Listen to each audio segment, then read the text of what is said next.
Welcome to जेनिक J study. मेरा नाम है we Somesh.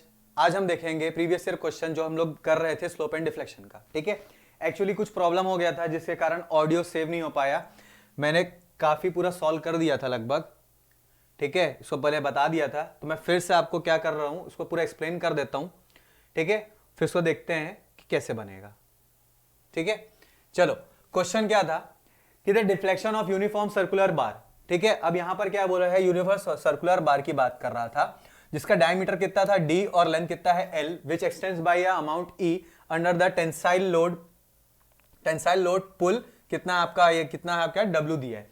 When it carries the same load at the mid span is, मतलब W की वैल्यू पूछा था, डेल की वैल्यू पूछा था, जहां पर हमको क्या बोल दिया है कि अगर जो एक्सटेंड हो रहा है वो अगर उसको क्या बोल रहे हैं E बोल रहा है, तो E को हम एक्सटेंड बोल रहे हैं। एक्सटेंड मतलब क्या होता है, डेल एल।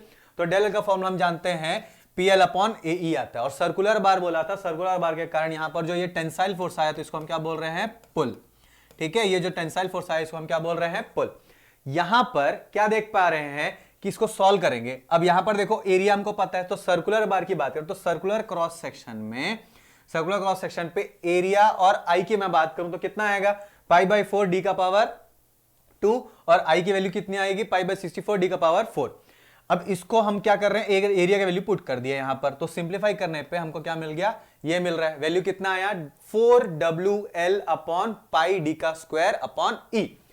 इसके बाद ये जो कंडीशन आया, ये कौन सा कंडीशन है, सिंपली सपोर्टेड बीम। ये कौन सा कंडीशन है आपका, सिंपली सपोर्टेड बीम। तो इस सिंपली सपोर्टेड बीम पे, एक मिनट, हाँ, इस सिंपली सपोर्टेड बीम का जो मैक्सिमम डिफ्लेक्शन आता है वो कितना आता है, WL³ अपॉन 48 EI। तो इसको हम लोग सिंप्लीफाई करेंगे, जहां पर आई की वैल्यू को मैं पुट कर दिया कितना, π/64 d का पावर 4। यहां पर सिंप्लीफाई करने के बाद इसको मैं यहां पर लेके आया, तो ये वैल्यू को इस वैल्यू से सब्स्टिट्यूट करना है। तो यहां पर देखो 4WL, तो यहां पर 4WL³ था, तो यहां पर इसको स्क्वायर करना था, तो इससे हम क्या निकाल दिए, इसको कॉमन निकाल लिया, तो ये वैल्यू कितना हो गया, E। तो बचा क्या, L² अपॉन 3D² बचा।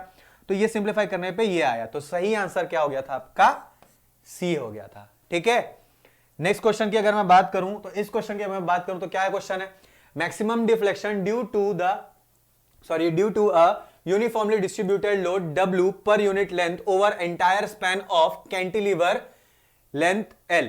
ठीक है, फ्लेक्सुरल रिजिडिटी EI इज, इसका फ्लेक्सुरल रिजिडिटी की वैल्यू कितनी आएगी।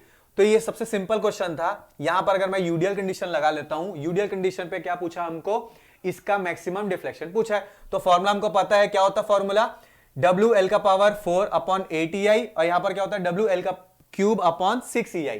और जिनको अगर नहीं पता है, मैं आपको सॉल्व करके यहां पर बता चुका हूं कि इसको हम कैसे सॉल्व करेंगे, मोमेंट एरिया मेथड से।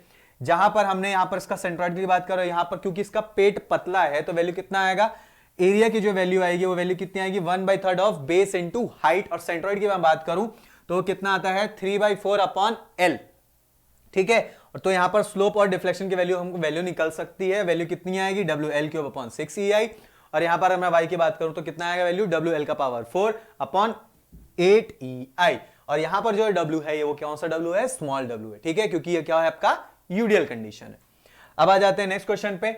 ये क्वेश्चन क्या था, ये क्वेश्चन हमने ऑलरेडी सॉल्व कर चुका है। इस क्वेश्चन की अगर मैं बात करूं तो ये क्या है, deflection of a beam may be decrease by, deflection of beam may be decrease by. देखो बीम ऐसा है, अगर मान लो मैं इसको क्या करूंगा तो डिफ्लेक्शन कम हो जाना चाहिए।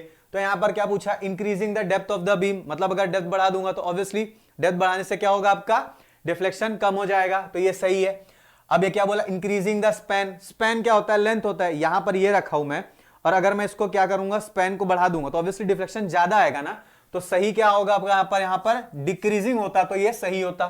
ठीक है, फिर क्या बोला है, decreasing the depth of beam, ये तो इसका जस्ट अपोजिट है, तो ये हो ही नहीं सकता। फिर क्या बोला है, increasing the width of beam, मतलब ये सही आंसर होगा जब इसका क्या हो रहा है, विड्थ हम इंक्रीज कर दे रहे हैं। ठीक है, मतलब डायमेंशंस अगर हम इंक्रीज करते हैं तो डिफ्लेक्शन ऑब्वियसली कम आ जाएगा। ठीक है, तो अब आ जाते हैं नेक्स्ट क्वेश्चन पे। ये क्वेश्चन क्या बोलता है, देखो इस क्वेश्चन पे दो केस दिया है, एक बीम दे दिया है सिंपली सपोर्टेड बीम जिससे पॉइंट लोड लग रहा है, एक बीम दे दिया है आपका यूडीएल लग रहा है, जहां पर ये भी कौन सा बीम है आपका, सिंपली सपोर्टेड बीम है। इस पॉइंट को मैं क्या बोलता हूं, ए, इस पॉइंट को मैं बोलता हूं बी। ये ए बी क्या हो गया, ए, और ये क्या हो गया आपका बी। ठीक है, मैक्सिमम डिफ्लेक्शन इस कंडीशन पे कितना आता है? मैक्सिमम डिफ्लेक्शन इसका आता है WL3/48 EI, और इसकी वैल्यू कितनी आती है 5WL का पावर 4/384 EI। ठीक है, ये सेम क्वेश्चन भी हमने कर चुका है, मगर तब के टाइम पे ये क्वेश्चन है बहुत खतरनाक। अब क्यों हो गया? क्योंकि देखो रेशियो कैसे साथ खेला है, यहां पर 2/3 है, यहां पर 3/2 है, यहां पर 5/8 है, यहां पर 8/5 है। ठीक है, अगर आपका ये दोनों में आंसर आता तो कंफ्यूज हो जाते, अगर इसमें आंसर इसमें आता तो कंफ्यूज हो जाते। तो देखो यहां पर क्या पूछा है, खासकर ये इंपॉर्टेंट है, रेशियो निकालना है beam A by beam B का। तो ए का वैल्यू ये है, इसको मैं यहां पर पुट किया, बी का वैल्यू ये है, तो ये अपोजिट में डिवाइड बाई 8 है, तो ये 8 ऊपर आ जाएगा, तो उसका सही आंसर क्या कहलाएगा 8/5। मैक्सिमम जो गलती हो जाती है लोग इसको गलत कर जाते हैं, और इसमें हम लोग क्या बोल देते हैं, इसको सही कर देते हैं। ठीक है, तो ये हमको देखना पड़ेगा कि किसका रेशियो पूछा है। ठीक है, तो ये बड़े ध्यान से देखिएगा, इसको सॉल्व कीजिएगा। नेक्स्ट क्वेश्चन की अगर मैं बात करूं तो नेक्स्ट क्वेश्चन क्या है, देखो नेक्स्ट क्वेश्चन यहां पर, इसी क्वेश्चन पे मेरे को पता चला कि मेरा रिकॉर्डिंग पे ऑडियो नहीं आया था। ठीक है, तो अब हम क्या करते हैं, अब इसको देखो पूरा सॉल्व करके देखते हैं। ठीक है, क्या बोल रहा है, the ratio of the maximum deflection of simply supported beam width central load W and cantilever beam of same length L with load W at its free and. देखो यहां पर अगर मैं W की बात कर रहा हूं तो W का यूनिट कितना होता है किलो न्यूटन, और ये भी कितना हो गया आपका किलो न्यूटन। ये जो लेंथ है यहां पर अगर मैं देखूं तो डिफ्लेक्शन ये आएगा, और इस कंडीशन के कारण ये जो डिफ्लेक्शन आएगा वो क्या आएगा, ये आएगा, और ये क्या हो गया आपका y मैक्सिमम, और यहां पर ये क्या इतना आएगा वैल्यू, इसको हम क्या बोलेंगे y मैक्सिमम। ये है इंपॉर्टेंट। ठीक है, अब देखो इसके कारण जो डिफ्लेक्शन आता है वो वैल्यू कितना होता है, ये होता है, और इसके कारण जो डिफ्लेक्शन आता है वो कितना होता है, ये होता है। तो अब इसका रेशियो चाहिए हमको ना मैक्सिमम डिफ्लेक्शन का, तो क्या करना है भाई, सीधी सिंपल सी बात है, y मैक्स अपॉन क्या हो जाएगा WL का क्यूब अपॉन 48 EI। ठीक है, अपॉन में अगर मैं लिखूं तो क्या लिख सकता है यहां पर y मैक्स। ठीक है, क्या लिख सकता है y मैक्स, और ये क्या है पॉइंट आपका केस A के लिए है, और ये केस B के लिए। तो वैल्यू क्या लिखूंगा यहां पर, यहां लिखूंगा WL का क्यूब अपॉन 3 EI कट गया, ये कितना होता है 8 6 होता है, तो यहां पर क्या बचेगा 8 × 2, और ये 3 कट गया मतलब 16 आएगा, और ये कट गया, और ये अपॉन में आएगा, तो वैल्यू कितना आएगा 1/16।